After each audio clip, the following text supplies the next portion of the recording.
Hello, everyone. Welcome back to 3 News Now. I'm Stephanie Haney, and today is Wednesday, June 23rd. Thank you for being here for the top stories from WKYC.com and our WKYC app.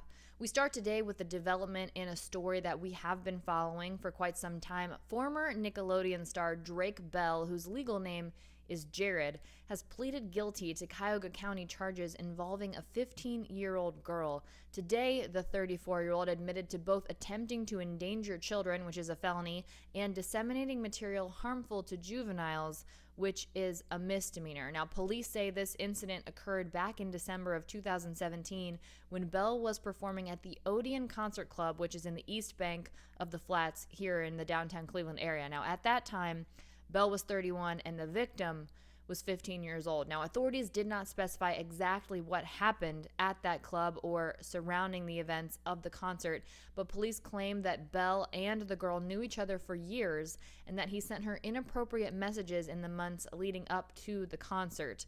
It was in 2018 that this girl reported this to authorities in Canada, who later told Cleveland authorities, and Bell was just recently charged and now pleading guilty to those charges. Now, the judge accepted Bell's plea and scheduled his sentencing for July 12th at noon. The victim will be eligible to make an impact statement if she wishes to do so.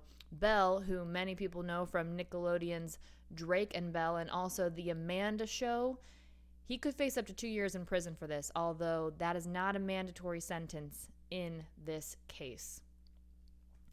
Here in Middlefield, Cardinal High School's head football coach George Gresco has been charged with multiple felonies in a grade-changing investigation. He's accused of changing students' grades without the permission or the knowledge of administrators, and a Cuyahoga County grand jury has returned a 2-count indictment against Gresco. So he's now officially charged with tampering with records and unauthorized use of a computer, cable, or telecommunication property. Both of those are felonies, which means both of those could result in a year or more incarcerated. The indictment alleges that these actions took place between January and April earlier this year across multiple classes. The Cardinal local school district placed Gresco on administrative leave last week after Middlefield police began investigating the allegations of illegal grade tampering, which were referred to the police from someone within the school district. He's been the head football coach there since 2019. Now, 3 News has reached out to Cardinal schools for comment, is awaiting reply there. If convicted of those charges, Gresco could face up to 6 years in prison. In East Cleveland, Shaw High School's marching band director has announced a resignation with a heavy heart. Director Don Wilson will be resigning after more than 2 decades in a role. In his current role right now, he serves as the band director and the director of communications and technology. Well, Wilson, in a letter obtained by 3 News, did not disclose his reason for resignation, but he will remain as the director of communications and technology until his contract expires on July 31st. After that, he will not be returning to the role. The district issued a statement on Tuesday wishing Mr. Wilson the best and said that the example that he set will live on among the band for years.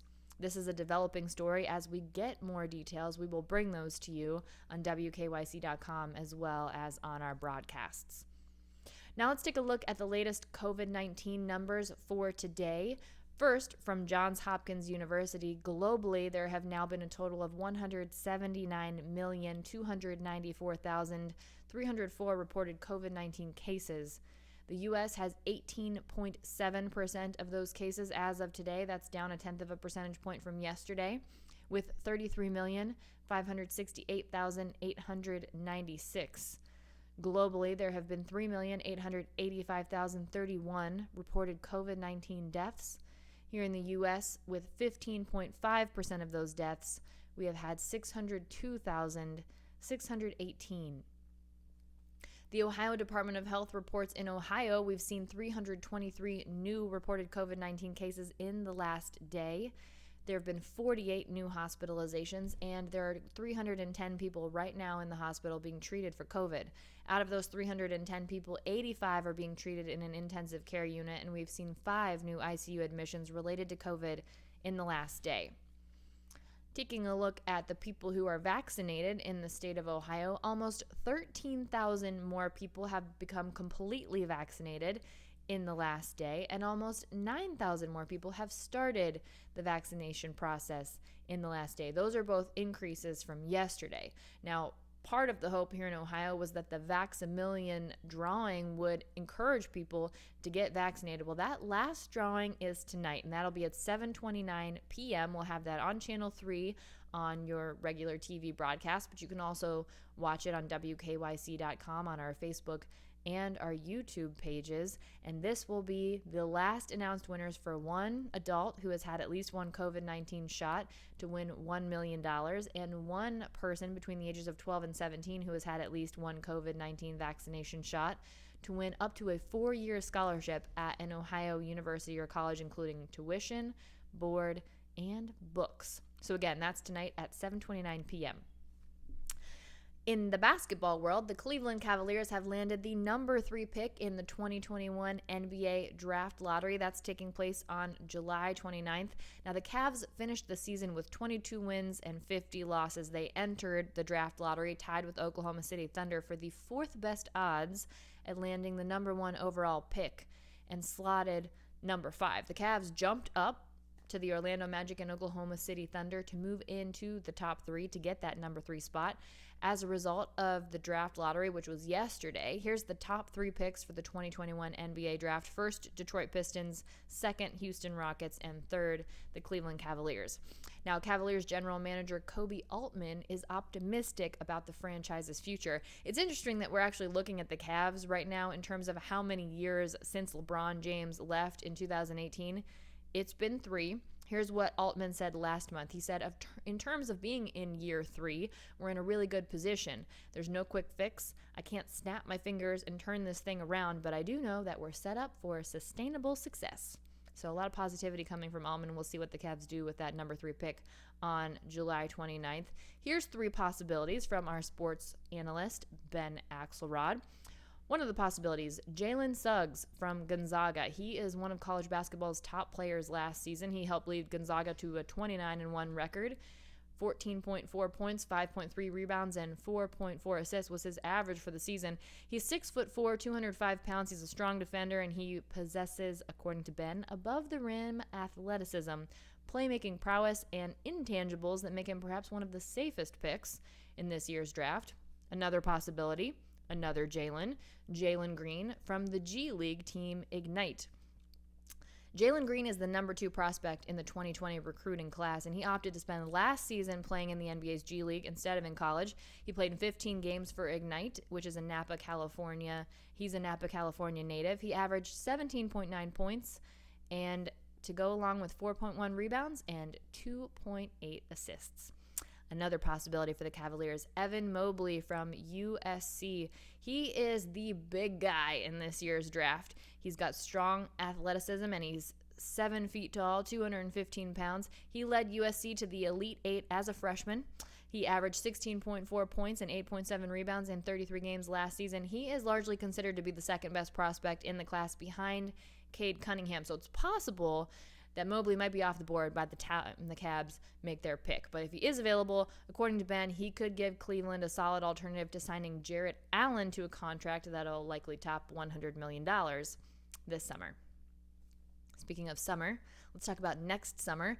Elton John has announced his farewell tour will stop at Cleveland's Progressive Field. He will be embarking on this tour starting next year before he hangs it up, and he'll make that one last stop here in Cleveland. It's called the Yellow Brick Road Tour that will take him home with dates in Europe and North America. He posted on social media, and he said he's going to go out in the biggest possible way, performing at his very best with the most spectacular production he's ever had, playing in places that have meant so much to him throughout his career. He said whether it's next summer in Frankfurt or at the legendary Dodger Stadium for the grand finale in the United States, he can't wait to see everyone on the road one last time. So here's what you wanted to know. That date in Cleveland at Progressive Field, Saturday, July 30th, 2022. So mark your calendar right now, Saturday, July 30th, 2022. Tickets go on sale on Wednesday, June 30th to the general public. That's next week, just a week from today. There's an American Express pre-sale that started today at noon, and that'll run through Tuesday at 10 p.m. So if you're interested in that, check out that link at wkyc.com to see how you can get in on that pre-sale. Otherwise, you'll need to wait until next Wednesday with the rest of the public to get those tickets to that Elton John stop here in Cleveland next summer. And with it being Wednesday, before I let you go here, got to let you know that it's time for your good news break.